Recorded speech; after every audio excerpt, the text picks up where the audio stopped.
నారదుని యొక్క సూత్రాలు, భక్తి సూత్రాలు, నారదుడు భక్తి సూత్రాలు రచించాడు.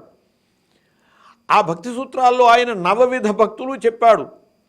ఆ నవవిధ భక్తులలో శ్రవణం, కీర్తనం, విష్ణు స్మరణం, పాదసేవనం, అర్చనం, వందనం, దాస్యం, సఖ్యం చ ఆత్మనివేదనం అని చెప్పి 9 భక్తులలో 9 విధాల భక్తులలో దాస్య భక్తికి ప్రతీక హనుమంతుడే చెప్పబడ్డాడు.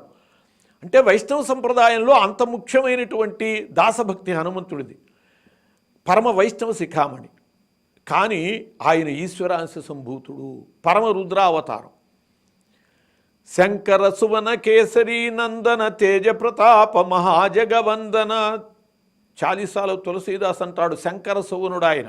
ఆయన యొక్క పరిపూర్ణావతారం పంచముఖాంజనేయ స్వామి. ఆ పంచముఖాంజనేయ స్వామి యొక్క ప్రతిముఖానికి 3 నేత్రాలు ఉంటాయి, పంచముఖ పరమేశ్వరుల్లాగా. త్రిపంచనయనం, త్రిపంచ 3 × 5 15 నేత్రాలు ఉంటాయి ఆయనకి. అంటే ఈశ్వరతత్వం. పరమ వైష్ణవ శిఖామణి రామభక్తుడు. ఆయన ఊర్ధ్వపుండ్రాలు ధరించి ఉంటాడు. ఈశ్వరాంశ సంభూతుడు, పూర్ణ రుద్రావతారం. అలా శివకేశవ అభేదతత్వంగా హనుమంతుడు కనపడతాడు. సకల దేవతాత్మకుడు అవటమే కాదు, బ్రహ్మ విష్ణు మహేశ్వర తత్వం ఆయనలోనే ఉన్నది. ఆయన భవిష్యత్ బ్రహ్మ. మనం హనుమంతుని నామాల్లో చెప్పుకుంటాం భవిష్యత్ బ్రహ్మణే నమః అని చెప్పి. అలాగే కింపురుషాణాంతో హనుమాన్ అని భాగవతంలో విష్ణువు చెప్పుకుంటాడు. కింపురుషుల్లో హనుమంతుణ్ణి నేనే అని. విష్ణు స్వరూపుడు ఆయన, పరమరుద్రావతారం. అటువంటి ఆయన అద్భుతమైనటువంటి ఆదర్శంగా మనకు ఆయన జీవితాన్ని చూపించాడు. ఆయన పుట్టినది జంతు పుట్టుక, వానరుడుగా పుట్టాడు. ఆయన ప్రవర్తనంతా కూడా మనుష్యులతోనే, శ్రీరామచంద్ర ప్రభువుతో నరశ్రేష్ఠుడైనటువంటి మర్త్యావతారస్త్విహ మర్త్య శిక్షణం అని చెప్పి నరులకి మానవుడు ఎలా బ్రతకాలో చెప్పడానికే అవతరించిన శ్రీరాముడితోనే ఆయన జీవనం. సాక్షాత్తు దైవము హనుమంతుడు. రామాయణ దైవతం హనుమంతుడే. హనుమాన్ కల్పవృక్షో మే హనుమాన్ మమ కామధుక్ చింతామణిస్తు హనుమాన్ కో విచార కుతో భయం అని చెప్పి పరాశర మహర్షి చెప్పినట్లుగా అతడు కల్పవృక్షము, కామధేనువు, చింతామణి. ఆ 3 ఏ విధంగా అయితే ఏది కోరుకుంటే అది ఇస్తాయో అట్లాగే హనుమంతుడు కూడా ఏది కోరుకుంటే అది ఇస్తాడు. అలా ఈ పర్వదినాలలో ఆంజనేయ స్వామికి సంబంధించినటువంటి విశేషమైనటువంటి పూజలు చేయాలి. చక్కగా ప్రాతకాలంలోనే అమల కనకవర్ణం ప్రజ్వత్పావకాక్షం అంటూ హనుమంతుని సుప్రభాతాన్ని చక్కగా పాడాలి. ఆయన్ని సుప్రభాతంతో స్తుతించాలి. ఆ తర్వాత హనుమంతునికి మన్యు సూక్తంతో అభిషేకం చేయాలి. అభిషేక ప్రియ శివ అన్నట్టుగా శివుడు ఏ విధంగా అభిషేక ప్రియుడో ఆ శివావతారుడు రుద్రావతారుడైనటువంటి హనుమంతుడు కూడా అభిషేకం అంటే చాలా ఇష్టమైనటువంటి వాడు. కాబట్టి ఆయనకి అభిషేకము మన్యు సూక్తంతో చేయాలి. మన్యు సూక్తము చాలా గొప్ప శక్తి కలిగినటువంటిది. ఆ మన్యు సూక్తంతో అభిషేకం చేస్తే ఎటువంటి కోరికలు కూడా తీరుతాయి. నియమబద్ధంగా కనుక మన్యు సూక్తంతో అభిషేకం చేసిన, మన్యు సూక్త పారాయణ చేయటం వల్ల కూడా దానికి చాలా నిదర్శనాలు ఉన్నాయి. 14 రుక్కులతో కూడినటువంటి ఆ మన్యు సూక్తంతో అభిషేకాన్ని నిర్వహించటం, తర్వాత ఆయన యొక్క పూజా కార్యక్రమం నిర్వహించడం. ఆంజనేయ స్వామికి ఇష్టమైనటువంటి ద్రవ్యాలలో, పూజా ద్రవ్యాలలో పత్రిలో నాగవల్లి దళాలు ఇష్టమైనటువంటివి. అంటే తమలపాకుల పూజ, ఆంజనేయ స్వామికి తమలపాకుల పూజ చేయాలి.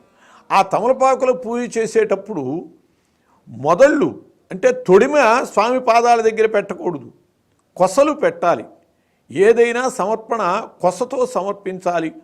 అలా తమలపాకుల్ని ఓం ఆంజనేయాయ నమః, ఓం మహావీరాయ నమః, ఓం హనుమతే నమః అంటూ ఆంజనేయ స్వామి పాదాల దగ్గర తమలపాకులు ఉంచి అట్లా అష్టోత్తర శతం 108 నామాలతో పూజ చేయటం.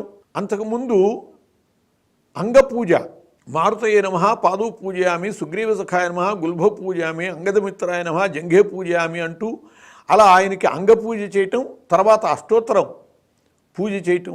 ఇంకా విశేషంగా మరి పర్వదినాలలో విశేష పూజ చేయాలి కాబట్టి సహస్రనామార్చన కూడా చేయటం. అదే దేవాలయాలు వంటివి అయ్యేటట్లయితే లక్షార్చనలు జరుగుతాయి. ఆకులలో పత్రిలో తులసీ దళాలు, మారేడు దళాలు కూడా హనుమంతునికి ఇష్టమైనవి. లక్షార్చన చేసేవాళ్ళు కూడా 1,00,000 తులసీ దళార్చన హనుమంతునికి చేస్తారు, 1,00,000 మారేడు దళార్చన చేస్తారు. తులసి విష్ణు ప్రీతికరం, మారేడు శివ ప్రీతికరం. ఆంజనేయ స్వామి ఇద్దరికీ సంబంధించినటువంటి వాడు, పరమ వైష్ణవ శిఖామణి, ఈశ్వరాంశ సంభూతుడు. కాబట్టి అటు మారేడు దళము ఆయనకి ఇష్టమే, తులసీ దళము ఇష్టమే. ప్రత్యేకంగా నాగవల్లి దళం, తమలపాకులు ఇష్టమే. ఇట్లా పత్రిలో ఈ 3 రకాల పత్రులతోనూ ఆయనకి పూజ చేయొచ్చు, సహస్రనామార్చన చేసి ఆయన్ని సంతృప్తి పరచచ్చు.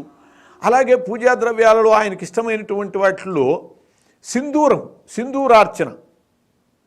సింధూరం ఒంటి నిండా పూయటం వల్ల ఆయన ఆనందిస్తాడు. మంగళవారం నాడు ఒంటి నిండా పూస్తే ఆయన పరమానంద భరితుడవుతాడు. నామాలు చెబుతూనే అలా ఒంటి నిండా సింధూరం పూస్తే ఆయన పూజ కూడా మనం చేసినట్లే.